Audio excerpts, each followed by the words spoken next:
Magandang balita, Biblia.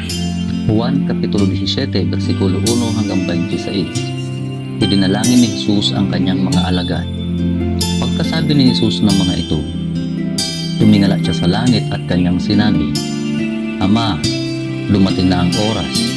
Luwalhatiin mo ang iyong anak upang luwalhatiin kanya. Sapagkat binigyan mo siya ng kapangyarihan sa lahat ng tao upang bigyan niya ng buhay na walang hanggan ang lahat ng ibinigay mo sa kanya. At ito ang buhay na walang hanggan, ang makilala kanila na iisang tunay na Diyos at si Jesucristo na iyong isinugo. Hinihayag ko dito sa lupa ang iyong kaluwalhatian. Natapos ko na ang ipinapagawa mo sa akin. Kaya Ama, ipagkaloob mo sa akin ngayon sa iyong harapan ang kaluwalhatiang taglay ko sa piling mo bago palikhain ang sanlibutan. Ipinahayag ko na kung sino ka sa mga taong ibinigay mo sa akin mula sa sanlibutan. Sila'y iyo at ibinigay mo sila sa akin, at tinupad nila ang iyong salita. Alam na nila ang lahat ng ibinigay mo sa akin ay mula sa iyo, dahil ibinigay ko sa kanila ang salitang ibinigay mo sa akin, at tinanggap nila.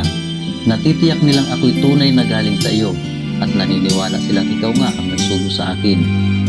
Idinadalangin ko sila. Hindi ang sanlibutan ito ang idinadalangin ko, kundi ang lahat ng ibinigay mo sa akin, sapagkat sila'y iyo. Ang lahat ng sa akin ay iyo, at ang lahat ng iyo ay sa akin, at naluluwalhati ako sa pamamagitan nila.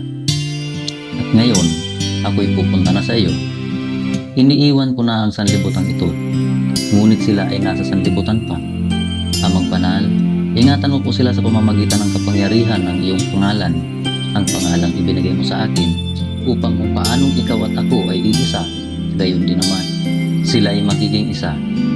Habang kasama nila ako, iningatan ko sila sa pamamagitan ng kapangyarihan ng iyong pangalan, ang pangalang ibinigay mo sa akin. Pinangalagaan ko sila at walang napahamak sa kanila, maliban sa taong tiyak na mapapahamak upang matupad ang kasulatan. Ngunit ngayon, ako'y papunta na sa iyo, at sinasabi ko ito habang ako'y nasa sanlibutan pa, upang mapuspos sila ng aking kagalakan. Naibigay ko na sa kanila ang iyong salita, at kinapuputan sila ng sanlibutan, sapagkat hindi na sila taga-sanlibutan, tulad ko na hindi taga-sanlibutan. Hindi ko idinadalangin kunin mo sila sa sanlibutan, kundi iligtas mo sila sa masama. Hindi sila taga-sanlibutan, tulad ko na hindi rin taga-sanlibutan. Ibukod mo sila para sa iyo sa pamamagitan ng katotohanan. Ang salita mo ang katotohanan.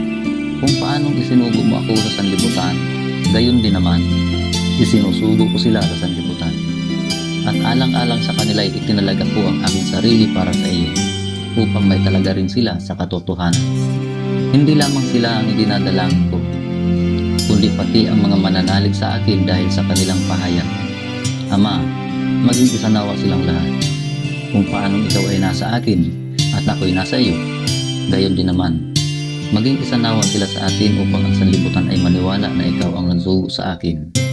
Ibinigay ko na sa kanila ang kaluwalhati ang ibinigay mo sa akin, upang sila'y ganap na maging isa, tulad mo at ako na iisa.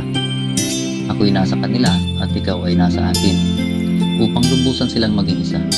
Dahil dito, malalaman ng sanlibutan na isinugo mo ako at sila'y minamahal mo, katulad ng pagmamahal mo sa akin. Ama, sila na ibinigay mo sa akin ay nais kong makasama sa kinaroroonan ko, upang mapagmasdan nila ang kaluwalhati ang ibinigay mo sa akin, sapagkat minahal mo na ako bago pa nilikha ang daigdig. Makatarungang Ama, hindi ka kilala ng sanlibutan, ngunit kilala kita, at alam rin ng mga ibinigay mo sa akin na ikaw ang nagsugo sa akin. Ipinahayag ko na sa kanila kung sino ka, at patuloy ko itong ipapahayag, upang ang pagmamahal mo sa akin ay manatili sa kanila, at ako'y manatili rin sa kanila.